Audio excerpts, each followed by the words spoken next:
प्रिय विद्यार्थियों, सुप्रभात। मैं आशा करती हूँ कि आप घर पे सभी कुशल मंगल होंगे। आज हम कक्षा 8वीं विषय हिंदी पाठ नंबर 5 चिट्ठियों की अनूठी दुनिया पढ़ने जा रहे हैं।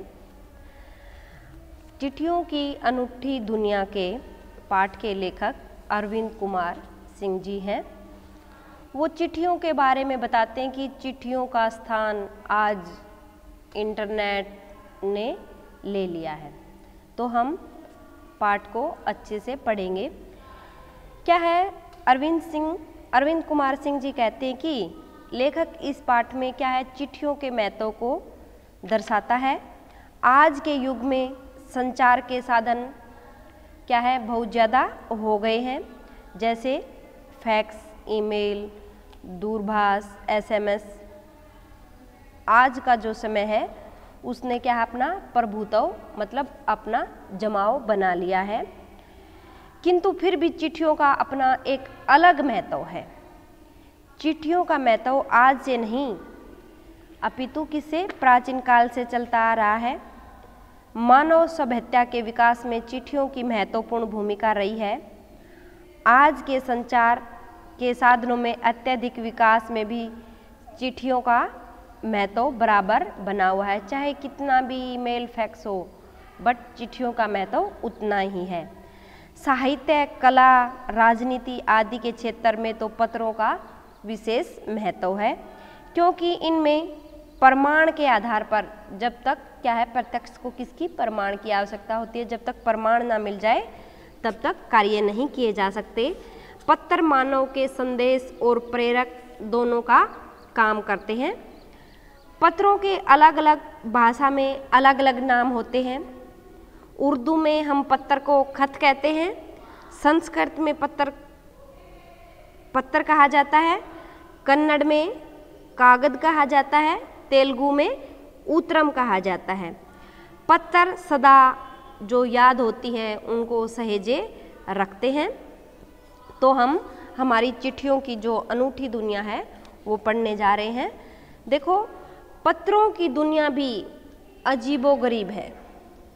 उसकी उपयोगिता हमेशा से बनी है।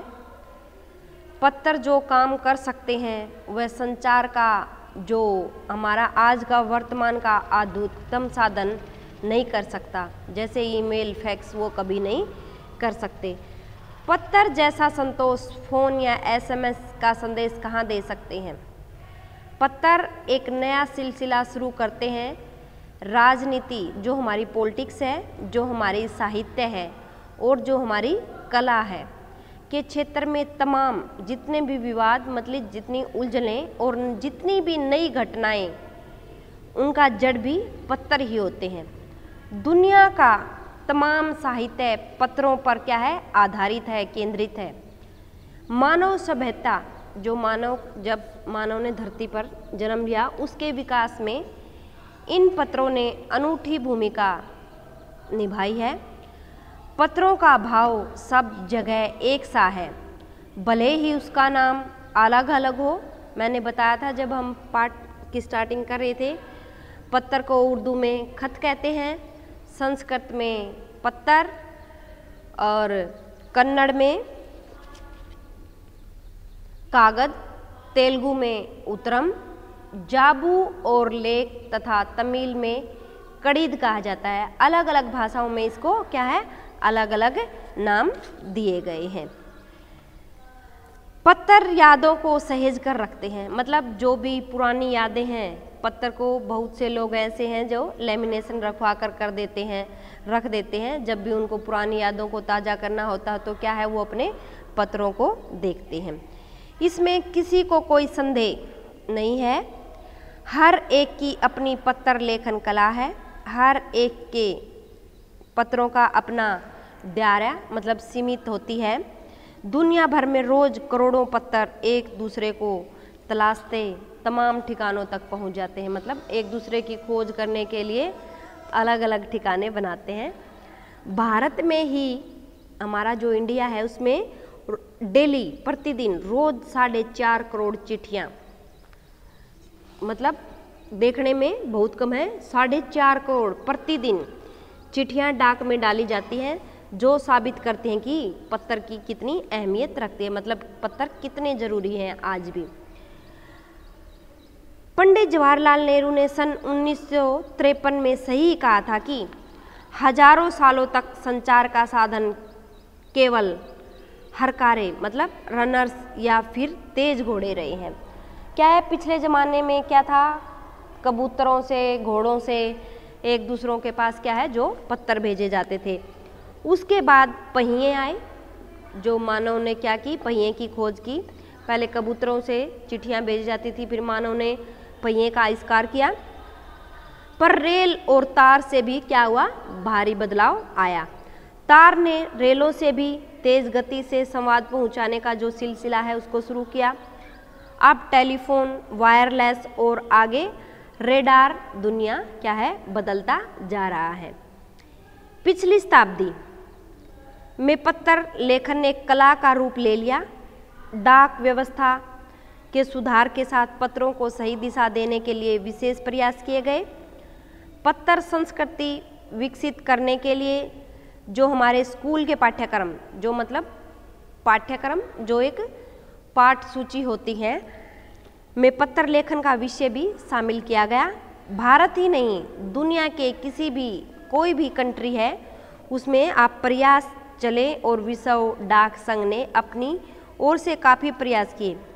विश्व डाक संघ की ओर से वर्ष 16 की कम आयु वर्ग के बच्चों के लिए पत्र लेखन प्रतियोगिताएं आयोजित करने का सिलसिला 1972 से शुरू किया गया। मतलब जो बच्चे 16 से कम उम्र के हैं उनके लिए क्या है, जो पत्र है वो इम्पोर्टेंट किया गया। यह सही है कि खास तौर पर बड़े शहरों और महानगरों में संचार साधनों के तेज विकास तथा अन्य कारणों से पत्रों की आवाजाही मतलब आना जाना प्रभावित हुई है। पर देहाती दुनिया मतलब जो हमारे गांव हैं आज भी चिट्ठियों से चल रही है। फैक्स, ईमेल, टेलीफोन और मोबाइल ने चिट्ठियों की तेजी को रोका है, पर जो हमारा व्यापार है, जो हम दूसरे देशों से एक्सपोर्ट इंपोर्ट करते हैं, डाक की संख्या क्या है भाई लगातार बढ़ती जा रही है। जहाँ तक पत्रों का हम सवाल करें, अगर आप बारीकी से बिल्कुल सही तरीके से देखा जाए तो उसकी तह में जाएं तो आपको ऐसा कोई नहीं मिलेगा जिसने कभी किसी को पत्र ने लिखा या लिखाया हो, या पत्रों का बेसब्री से जिसने इंतजार न किया हो। आप जब कक्षा में पढ़ते हैं, जब हिंदी व्याकरण का काम करते हैं तो क्या है, पत्र लिखते हैं, छुट्टी के लिए पत्र, मान के चलो आपको आपके भाई की शादी में जाना है, मामा के घर जाना है, या आपको बुखार हो गया तो हम किसके, जो हमारे प्रधानाचार्य होते हैं तो किससे, हम पत्र के द्वारा ही उनको संबोधित करते हैं। तो आज ऐसा कोई भी व्यक्ति नहीं है जो स्कूल में गया है उसने क्या है पत्र ना लिखा हो। हमारे सैनिक पत्रों का जिस उत्सुकता मतलब बड़ी बेसब्री से इंतजार करते हैं उसकी कोई मिसाल ही नहीं है। एक दौर था जब लोग पत्रों का महीनों तक इंतजार करते थे, पर अब वह बात नहीं। परिवहन जो हमारे आने जाने के साधन है, परिवहन के साधन है, विकास ने दूरी घटा दी है। पहले लोगों के लिए संचार का इकलौता साधन क्या था, चिट्ठी ही था, पर आज और भी साधन विकसित हो चुके हैं। आज देश में ऐसे लोगों की कमी नहीं जो अपने पुरखों की चिट्ठियों को सहेजें और संजोकर विरासत के रूप में रखें, या फिर बड़े बड़े लेखक, पत्रकार जो उद्यमी हैं, जिनके बड़े बड़े उद्यम हैं, कवि हैं, प्रशासक हैं, सन्यासी हैं या किसान हैं, इनकी पत्र रचनाएं अपने आप में एक अनुसंधान का विषय रही हैं। अगर आज जैसे संचार साधन होते तो पंडित नेहरू अपनी पुत्री, पंडित नेहरू की जो पुत्री थी इंदिरा गांधी को फ़ोन करते, पर जब पिता के पत्र पुत्री के नाम नहीं लिखे जाते तो देश के करोड़ों लोगों को प्रेरणा देते हैं। तो क्या है, जो हमारे पंडित जवाहरलाल नेहरू थे उन्होंने अपनी पुत्री इंदिरा गांधी को फ़ोन नहीं बल्कि पिता के पत्र पुत्री के नाम, वो अपनी पुत्री के नाम पत्र लिखते थे, और करोड़ों लोगों को आज भी वो क्या है प्रेरणा का एक सूचक बने हुए हैं। पत्रों का तो आप तो आप सहेज कर रख लेते हैं, पर SMS हैं, संदेश हैं, उनको आप क्या है जल्दी ही भूल जाते हैं। आजकल क्या है, फ़ोन में हम पढ़ते हैं, डिलीट कर देते हैं। कितने संदेशों को आप सहेज कर रख सकते हैं? तमाम महान हस्तियों को जो बड़ी बड़ी हैं, यादगार या धरोहर उनके द्वारा लिखे गए पत्र ही है। भारत में इस श्रेणी में राष्ट्रपिता जो हमारे महात्मा गांधी हैं को तो सबसे ऊपरी स्थान है पत्रों के बारे में। दुनिया के तमाम जो संग्रहालय हैं, जानी मानी हस्तियों के पत्रों का अनूठा संकलन भी है। तमाम पत्र देश, काल और समाज को जाने समझाने का असली पैमाना भी है। भारत में आज़ादी के पहले महासंग्राम के दिनों में जो कुछ अंग्रेज अफसरों ने अपने परिवारजनों को पत्र में लिखे वे आगे चलकर बहुत महत्व की पुस्तक तक बन गई। जो जब अंग्रेजों के साथ हमारे युद्ध हुए तब वहाँ पर जितने भी हमारे वीर योद्धा थे, उन्होंने अपने परिवार से जो बातें की उनको आज क्या है वो बड़ी बड़ी पुस्तकों में लेख बन गए हैं। इन पत्रों ने साबित किया कि ये संग्राम कितनी जमीनी मजबूती लिए हुए थे। महात्मा गांधी के पास दुनिया भर से तमाम पत्र केवल महात्मा गांधी इंडिया लिखे आते थे। जब भी महात्मा गांधी के पास कोई पत्र आता देश से विदेश से, तो क्या है उसके ऊपर महात्मा गांधी इंडिया लिखा हुआ आता था। वे जहाँ भी रहते वहाँ तक क्या है पत्र उनके पास आसानी से पहुँच जाते थे। आज़ादी जब भारत की आज़ादी की लड़ाई चली हुई थी तो आज़ादी के आंदोलन की कई अन्य दिग्गज जो बड़ी बड़ी हस्तियां थी उनके साथ भी ऐसा ही था। गांधी जी के पास देश दुनिया में बड़ी संख्या में पत्र पहुंचते थे, पर पत्रों का जवाब देने के लिए वो क्या है बिल्कुल भी देरी नहीं करते थे। उनका कोई मतलब जोड़ नहीं था। कहा जाता है कि उन्हें पत्र मिलता उसी समय हाथों हाथ वो क्या है उसका जवाब लिख भेजते थे। अपने हाथों से ज़्यादा पत्रों का जवाब देते थे। जब लिखते लिखते उनका दाहिना हाथ मतलब राइट हैंड दर्द करने लग जाता था तो क्या है लेफ्ट हैंड बाएं हाथ से लिखने में जुट जाते थे। महात्मा गांधी ही नहीं, आंदोलन के जितने भी नायक रहे हैं, जितने भी हमारे प्रमुख जो आज़ादी की लड़ाई में रहे हैं, उन्होंने गांव-गांव में उनके पत्र मिले हैं।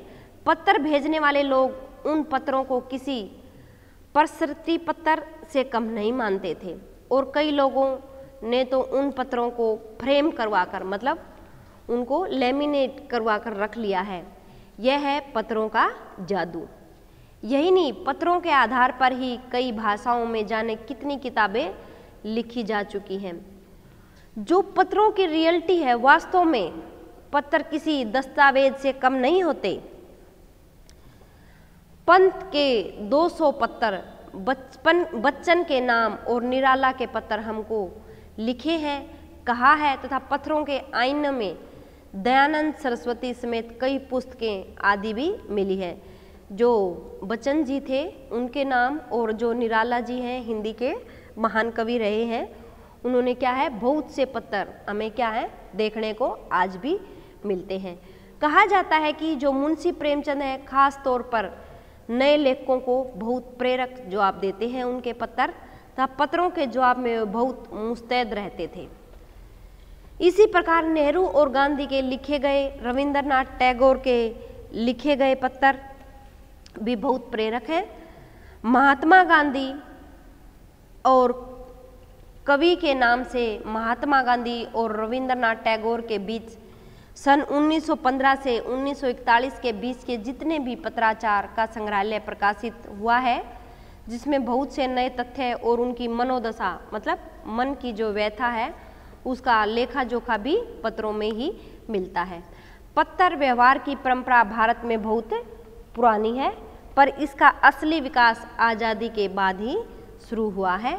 तमाम सरकारी विभागों की तुलना में सबसे ज़्यादा किसके गुडविल डाक विभाग के ही है। इसकी एक खास वजह यह भी है कि यह लोगों को जोड़ने का काम करते हैं। घर घर तक इसकी पहुंच है। संचार के तमाम उन्नत साधन जो मतलब उन्नति प्रगति कर रहे हैं, साधनों के बाद चिट्ठी पत्री की हैसियत बरकरार है, कायम है। शहरी इलाकों में आलीशान हवेलियां हों या फिर झोपड़पट्टियों में रह रहे लोग हों, दुर्गम जंगलों से घिरे गांव हों या बर्फबारी के बीच जो हमारे सैनिक हैं बॉर्डर पे जो हमारी रक्षा करते हैं, या पहाड़ों पर जो रह रहे लोग हैं, या जो समुंदर तट पर रह रहे हैं जो मछुआरे हैं, या फिर रेगिस्तान में जो रहते हैं वे लोग हैं, आज भी किससे, खतों से ही अपना सबसे अधिक बेसब्री से वो क्या है, इंतजार करते हैं। एक दो नहीं, करोड़ों लोग खतों और अन्य सेवाओं के लिए रोज भारतीय डाकघरों के दरवाजे तक पहुंचते हैं और इसकी बहुआयामी जो भूमिका है नज़र आ रही है। जो दूर देहात में, मतलब एक गांव से दूसरे गांव में दूरी पर लाखों गरीब घरों में चूल्हे मनी ऑर्डर अर्थव्यवस्था से ही चलते हैं। मतलब वो लोग क्या है, मनी ऑर्डर द्वारा जो अपनी है जो आय चलाते हैं। गांव या गरीब बस्तियों में चिट्ठी या मनी ऑर्डर लेकर पहुंचने वाला डाकिया देवदूत होता है, भगवान के रूप में आज भी देखा जाता है। आज हमने क्या है, चिट्ठियों की अनूठी दुनिया जो पाठ पढ़ा कि चिट्ठियों का आज भी कितना ही महत्व है जितना पुराने ज़माने में था। चाहे फैक्स, ईमेल, चाहे कुछ भी हो, बट जो चिट्ठियां हैं उनको हम बहुत लंबे समय तक उनको सहज कर रख सकते हैं, परंतु फैक्स, ईमेल को हम देखकर क्या करते हैं, डिलीट कर देते हैं। चिट्ठियों का आज भी हमारे जीवन में उतना ही महत्व है जितना क्या है बापू गांधी के समय में था। बापू गांधी और जो प्रेमदास जी हैं, बच्चन जी हैं, उनका तो क्या है सर्वोपरि स्थान रहा है। आई होप कि आपको जो चिट्ठियों की अनूठी दुनिया है वो पाठ का सार अच्छे से समझ आ गया होगा। नेक्स्ट वीडियो में हम इसके जो छोटे क्वेश्चन हैं उनको भेजेंगे। पाठ को पढ़कर आपको उनके उत्तर अच्छे से देने हैं। Thank you, have a nice day.